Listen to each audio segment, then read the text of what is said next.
Welcome to Fantasy Breakouts, Week 9. Now, me and Erik are going to run down some scenarios and situations that our current teams are in.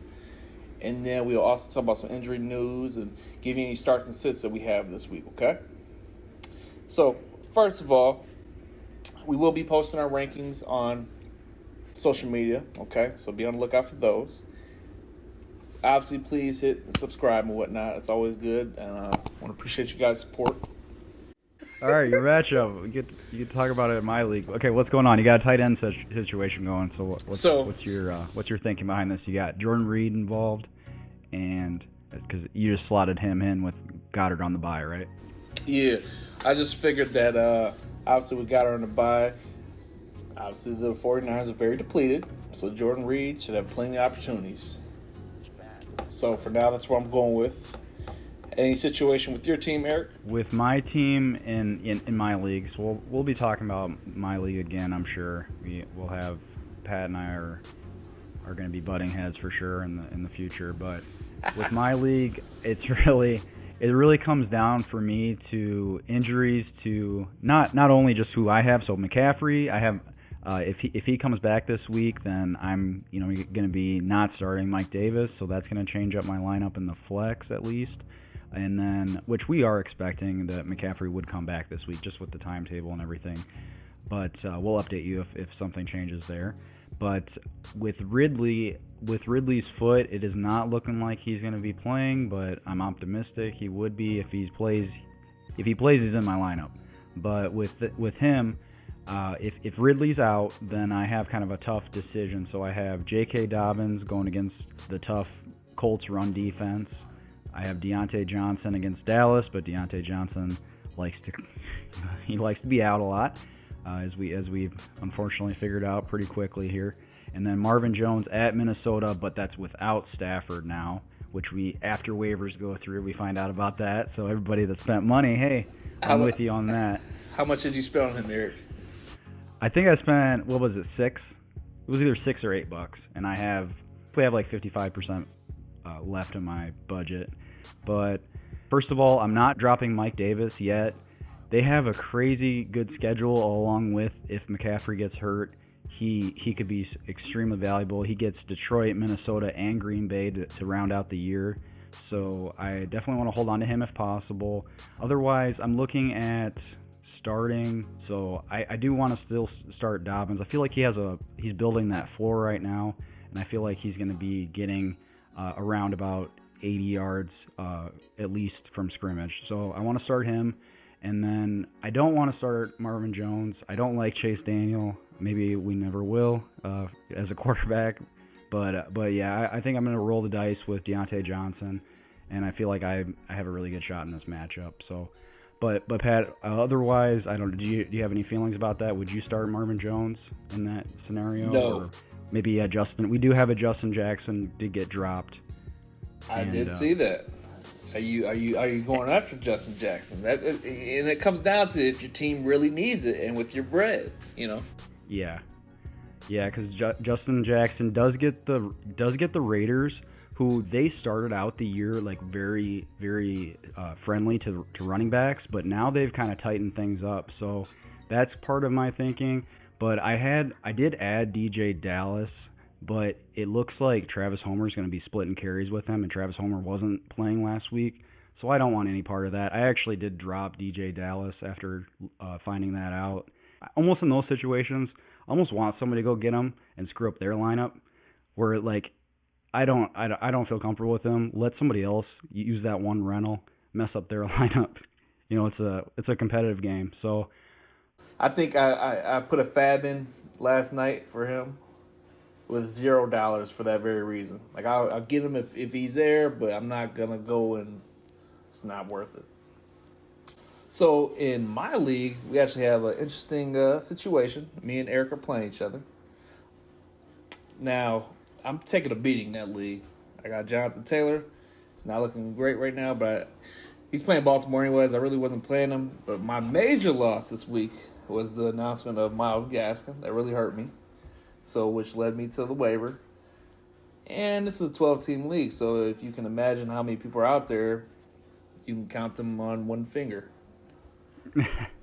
Exactly. So I'm in a predicament right now. I got backups, but I just need a big game out of Tunyon and Henry. I think that's what it's going to come down to. Herbert's throwing the ball. My opponent has Herbert, but fortunately I have Keenan Allen and Hunter Henry. There you go. So odds are, my bad, if Herbert goes off, they work in my favor. But I do got some nice matchups. I got, Devontae and Julio, which, Calvin got hurt like he spoke of earlier, which is going to open up a few more opportunities for Julio. And Julio could have that game. We need him to show up. So they're going to see your team. You don't have to talk it's about fine. I want them to feel the situation I'm in. All right. So what are you doing? Are you benching Taylor or not? Yes. Okay. Injury, Baltimore, next. So right. Pretty much I'm just waiting to see if anybody gets dropped or whatnot. We're going to play that game. Now, I do have another scenario. Now, this team, we're just going to look at this team. This is a keeper league. I have Lamar, George Kittle, Saquon Barkley, Raheem Mostert. Right there, you're like, wow, this guy's probably 250. But I'm 5-3, which is also hurting me. I cannot get a running back in this league to save my life. Right now, my starting running back is Jared McKinnon and Matt Breida. And this is wishing on a star. But as far as in my tight end, right now I have Taysom Hill in my tight end spot. That is completely not going to last. There's nobody there. It's a 12-team league, but I did that. I have my eyes on somebody else, but they're clearing waivers and whatnot. And I also want to see if something else happens. Always. Don't be so revealing off the bat. You got to play a little mind game here and there. So what did you say right there? You said you got to play mind games. So if you set up your team in certain ways, you're trying to play mind games against the other person? So what do you mean by that? So I want to block the other person. First of all, make them think I'm going left and I'm going right. I want to have that dark horse come out of nowhere. I want to have Example? that. Oh, I can't tell you my example. See, this is playing. If I'm playing mind games, I can't let them see my mind games. You just can't be so obvious it's clear. You got to constantly be ahead of the curve and mess with people as far as that. Otherwise, they'll get ahead of you. Now you're dropping 6 metaphors in a row right there. I said what? That was so many. That was so many metaphors in a row. Exactly. You don't know what's next. You got to be ahead of the curve. You got to be one step ahead. You got to go left when they want to go right. So you got to. People can't figure you out. Once they figure you out, you're done. Okay? Can't be predictable. Now, as far as that, let's dive into questions we had. Cooks at Jacksonville or Justin Jefferson versus Lions this week? What are you going with, Erik? I think that isn't the quickest thing. I mean, a couple of weeks ago, you would have said Justin Jefferson without a doubt. Don't even move. Keep him moving, as Pat says. But yeah, I don't think we're going to see Dalvin Cook get 4 touchdowns this week. He is facing the second worst rush defense after he just faced the worst. They're going to be throwing more. They're not outside in the wind and nasty up there and up in Green Bay, so they're going to be having to throw the ball. I think they're going to be finishing off drives, and they want to show that they're not the worst team in the division. So I think both Thielen and Justin Jefferson should have solid games, and I expect if it's going to be one of the two, I think it's going to be Jefferson getting a touchdown. So, and then otherwise, the other problem with Cooks, it's going to be pretty bad weather in Jacksonville. I saw it was going to be 16-mile-an-hour winds, and it's supposed to be raining just about all day.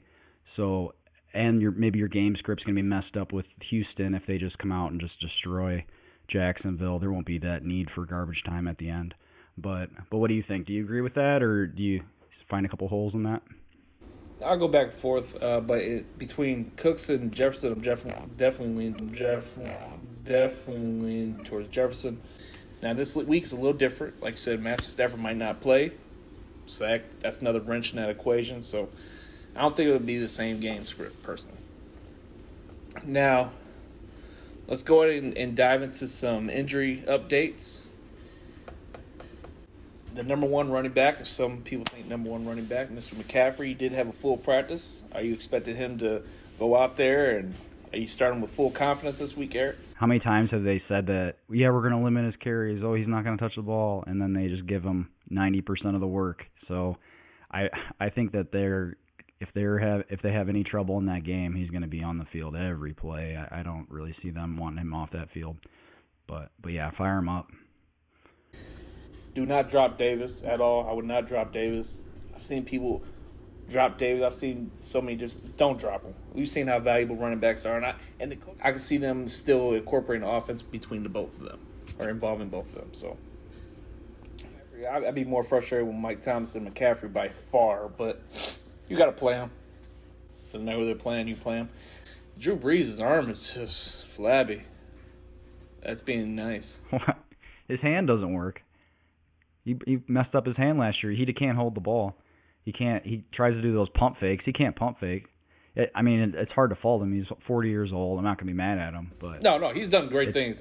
Fantasy wise, I think it's a wrap. I don't want him anymore. Thank you so much. If you have a really good question, and people are definitely coming to the comments, seeing what you're saying, so you're helping us out, helping them out. Please subscribe. Also, we do have a free $10 promo code. Click on our FanDuel link. You get $10 straight from us. Our first little gift. Just go ahead and use that. I want to get more focus on DFS as we get later in the year. Hey, maybe some of your teams, they don't really pan out. So let's talk about some DFS stuff more and more and make some money. So otherwise, Pat, did you have anything? Thank you again for watching. As always, like and subscribe. It'll go a long way. Appreciate you guys as always. And until next time. Do it. Subscribe. Bye. Eric, we're just going to skip that couple last 4 seconds. Dude, why did you even talk about your team that much? We're talking about start sits today. Let's go. Talk about your start sits. Nobody gives a shit. Let's go.